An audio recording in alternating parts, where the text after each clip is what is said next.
surat Tabarok disebut Al-Munjiyah, Al-Waqiyah, surat yang bisa menyelamatkan yang hafal dari siksa kubur.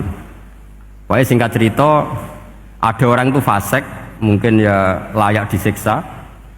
Pas sampai disiksa malaikat, surat Tabarok muncul menjelma sebagai seseorang. Kalau kamu menyiksa orang ini berarti nyiksa saya.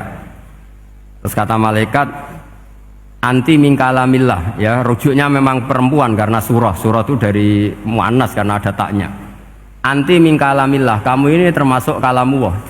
Wa ana akrahu musa'ataki, tentu aku nggak berani menyiksa kamu.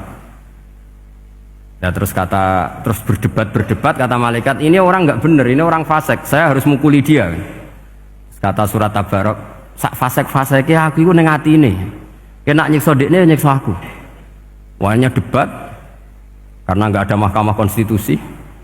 Terus walhasil terus malaikat bilang gini, ya sudah kita lapor kepada Allah Subhanahu wa taala. Lapor, akhirnya surat Tabarok ini cerita ke Allah, ya Allah, ini orang setiap kali datang ke saya dari sekian surat-surat yang ada di Quran, orang ini milih saya, yang dipelajari ya saya, yang dihafalkan juga saya. Ini kata surat Tabarok kepada Allah.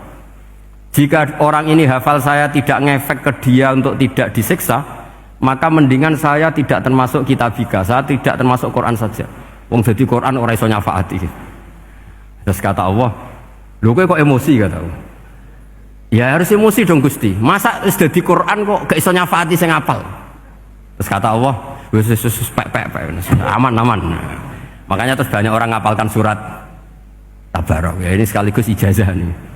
Untuk meradam kemarahan malaikat niku apal surat Tabarok. Syukur-syukur apal 114 surat.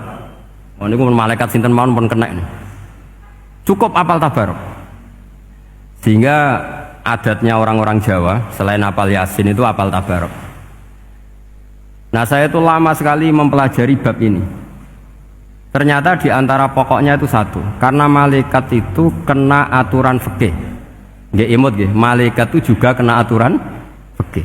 Jika orang hafal Quran itu haram disadui, kita haram menghinakan, maka malaikat juga kena aturan tidak boleh menghinakan orang yang hafal Quran. Dan alhamdulillah di banyak surahul hadis, hafal Quran itu maknanya tidak harus hafal semuanya. Orang boleh hanya hafal Tabarok, boleh hanya hafal Waqiah. Itu kalau kamu hafal betul, surat ini juga bisa berdiri sendiri mensyafaati Anda. Kayak ini surat Tabarok, beliau matur kepada Allah Subhanahu wa taala, redaksinya gini, inna fulanan amida ilayya min baini kitabika fata'allamani wa ta'alani. Jadi dari sekian surat yang ada di Quran, orang ini selalu milih saya ya Allah. Jadi gampangannya surat Tabarok, wong saya diprioritaskan orang ini, kok saya dingin-dingin saja ketika mau jenengan siksa, ini enggak fair. Apa gunanya saya sebagai kalamullah, sebagai kalamuka ya Allah, kemudian tidak ngefek kepada orang ini. Akhirnya walhasil sama Allah surat Tabarok diberi hak syafaat.